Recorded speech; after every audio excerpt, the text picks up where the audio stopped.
আসসালামু আলাইকুম সকলো ভাই ভনীলৈ মোৰ মৰম জনাইছোঁ। আজি এটা নতুন ৰেচিপি লৈ আহিছোঁ, লাওৰ হালোৱা। লাওৰ হালোৱা কেনেকৈ বনায় সেইটো এটা ৰেচিপি লৈ আহিছোঁ। প্ৰথমে লাওটোৰ বাকলিখিনি গুচাই ল'লোঁ। বাকলিখিনি ভালদৰে গুচাই তাৰ আগটো আৰু পিচটো কাটি ল'লোঁ। কাটি লাওটো ধুই ল'লোঁ। ধুই পেলাই শুকান কাপোৰ এখন দি মুচি লৈ পেলাই তাক এতিয়া লাওটো টুকুৰা কৰিম। লাওটো টুকুৰা কৰিছোঁ। লাওটো যথেষ্ট ডাঙৰ, ইমানডোখৰ নালাগে মোক, অলপমানহে মই কৰিম আৰু বাকীটো থৈ দিম, খাবলৈ হ'ব। সেইটো ভাজি খাওঁ, দাইলত দি খাওঁ, যেনেকৈ আমি খাওঁ আৰু তেনেকৈ খাম আৰু লাওটো। তাৰপিছত এতিয়া লাওৰ যি গ্ৰীণ পাৰ্টটো আছে আৰু সেই পাৰ্টটোহে মানে আপোনাৰ পিহনাখন ল'লোঁ। সেই পিহনাখন লৈ সেই গ্ৰীণ পাৰ্টটো আৰু অলপমান ভিতৰৰ যিটো অংশ সেই অংশটো ল'ব নালাগে, সেইটো বেছি কোমল অংশ, সেইডোখৰ ল'ব নালাগে। তাৰপিছত লাওটো টুকুৰা কৰি ল'লোঁ। টুকুৰা কৰি লৈ লাওটো টুকুৰা কৰি ভালদৰে পিহনাখনত মাৰি ল'লোঁ। এইদৰে লাওখিনি হৈ গ'ল পিহনাখনত মৰা। চাওকচোন কিমান সুন্দৰ লাগিছে দেখিবলৈ, কালাৰটোৱে ভাল লাগিছে দেখি পেলাই। তাৰপিছতে এখন কেৰাহী লৈছোঁ। কেৰাহীখনত অকণমান ঘিউ লৈ লৈছোঁ। ধৰক সেই চামুচখনেৰে এক চামুচো নহয়, অকণ কমেই হ'ব, ইমানটো ঘিউ লৈছোঁ। ঘিউটো গৰম হ'ব দিছোঁ।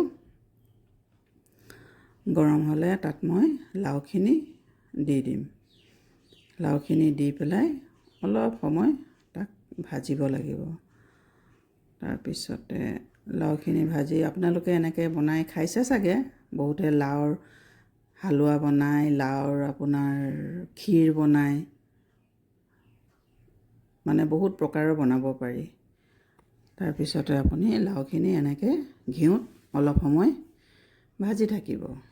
ভাজি তাৰ এই লাওৰ যিটো এটা পানীটো, অকণ পানী আছে, বৰ বিশেষ নাই পানী, সেই পানীটো শুকাই যাব আৰু লাওৰ এটা ধুনীয়া গোন্ধ ওলাব। আৰু এফালে মই 1 কাপতকৈ অকণমান বেছি গাখীৰ গৰম কৰিছোঁ। গাখীৰটো উতলাই ল'ব লাগে, নহ'লে আপুনি যদি ঠাণ্ডা গাখীৰ দি দিয়ে তেতিয়াহ'লে আপোনাৰ লাওত, যদি আপুনি ভাজি থকা লাওখিনি ঠাণ্ডা গাখীৰ দি দিলে আপোনাৰ গাখীৰটো ফাটি যাব। সেইটো কাৰণে গাখীৰটো আপুনি উতলাই ল'ব। উতলালে গাখীৰটো নাফাটে, ধুনীয়াকৈ আপোনাৰ লাওৰ লগত সিজি থাকিব। আৰু তাৰপিছতে আপোনাৰ অলপ পিছতে মই গাখীৰখিনি তাত ঢালি দিছোঁ। গাখীৰখিনি ঢালি ভালদৰে অলপ লৰাব লাগে, নহ'লে কাষে কাষে লাগি গ'লে, জ্বলি গ'লে ৰংটো বেয়া লাগিব দেখিবলৈ। কেলৈ কেৰাহীত আৰু গাখীৰটো পটকৈ লাগি যায় ন, সেইটো কাৰণে অকণমান সময় লৰাব লাগে। আপোনালোকৰ ৰোজা কেনেদৰে গৈছে? মোৰ ভালেই গৈছে ৰোজা। ময়ো অলপ অসুখীয়া মানুহ, সেইকাৰণে মানে খুব বেছিকৈ ৰোজাটো মই ৰাখিব নোৱাৰোঁ। মই তথাপিতো আল্লাই দিলে ৰাখিয়ে আছোঁ ৰোজা, যিমান দিন পাৰিম আৰু চাওঁ। তাৰপিছতে এতিয়া অকণমান ড্ৰাই ফ্ৰুটছ কাটি লৈছিলোঁ, আপোনাৰ আলমণ্ড আৰু কাজু, এই দুটাই দিছোঁ মই। এই দুটাই বৰ্তমান মোৰ ঘৰত এভেইলেবল আছে আৰু অলপমান আছে, এই দুটাই, বেলেগ আৰু পিস্তা চিস্তা নাই। তাৰপিছতে আপোনাৰ এইখিনি ভাজি গাখীৰখিনি তাতে শুকাই গৈছে। গাখীৰখিনি শুকাই যোৱাৰ পিছত আৰু দেখিছে আৰু অকণমান ভাজিব লাগিব। তাক অকণমান ভাজিলে তেতিয়া আপোনাৰ সেই ড্ৰাই ফ্ৰুটছৰ যিটো সেইটো মানে তাত ওলাই, গোন্ধটো ভাল লাগে। তাত মই সেই চামুচখন দি 1 চামুচ ক্ৰীম দি দিছোঁ। ক্ৰীম দিছোঁ, আপুনি খয়া দিব পাৰে, মানে খয়া দিলেও চেনি দিয়া খয়াটো নিদিব, যিটো ফিকা এটা খয়া থাকে ন নৰ্মেল, সেইটো খয়া দিব লাগে। সেইটো দিলেও খাবলৈ খুব টেষ্ট হয়। মই অলপ ক্ৰীম দি দিলোঁ। ক্ৰীম দি ভালদৰে ভাজিলোঁ। ভাজি পেলাই অলপমান ক্ৰীমটো পূৰা ভাজিব লাগে, নহ'লে আকৌ ক্ৰীমটো হৈ যাব নহয়, ফাটি যাব তাতে। তাৰপিছতে মই সোৱাদ অনুযায়ী চেনি দি দিলোঁ। আপোনালোকে যিমান খায়, কোনোবাই বেছি মিঠা খায়, কোনোবাই অলপ কম মিঠা খায়। আৰু ঘৰত যদি আৰু চুগাৰ পেচেণ্ট আছে তেতিয়াতো অলপ কমেই দিব লাগে।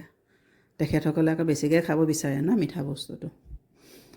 তাৰপিছতে আপুনি এইখিনি আৰু অলপমান ভাজক। চেনিটো দি দিয়াৰ লগে লগে এইখিনি আকৌ অকণমান ঢিলা হৈ গ'ল। কেলৈ চেনিটো গলিলে তাৰ পানীটো ওলাই গ'ল, সেইটো কাৰণে ঢিলা হ'ল। অলপ ভাজিব লাগিব। এতিয়া ভাজি ভাজি শুকাই গ'ল যেতিয়া, তাত অকণমান ঘিউ দি দিছোঁ আৰু মানে দেখিবলৈ ভাল লাগিব, অকণমান জিলিকনি এটা আহিব। এইদৰে ঘিউটো দি পেলাইও অকণমান সময় ভাজিব।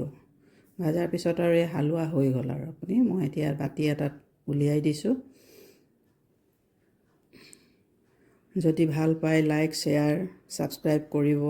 নিজেও এবাৰ বনাব, চাব, ট্ৰাই কৰি কেনেকুৱা লাগে কমেণ্ট কৰিব, বনাই কেনেকুৱা লাগিলে, খাই কেনেকুৱা লাগিলে। তাৰপিছত ইয়াৰ ওপৰত মই অলপমান কাটি থোৱা কাজু আৰু আলমণ্ড আছিলে, সেইটো দি গাৰ্নিচিং কৰি দিলোঁ। আশা কৰোঁ সকলোৱে ভালে পাব, খাই বেয়া নালাগে। ৰোজাৰ মুখত ভালেই লাগে ইফতাৰৰ সময়ত মিঠা বস্তু এটা খাবলৈ। এইদৰে মোৰ আজি গাজৰ হালোৱাটো তৈয়াৰ হৈ গ'ল। এয়াই আকৌ এটা নতুন এটা ৰেচিপি লৈ আহিম বুলি আশা কৰিছোঁ, ভাবিছোঁ। আপোনালোকক আৰু এটা নতুন ৰেচিপি দিম। তাৰ কাৰণে আজিলৈ আহোঁ। Bye bye.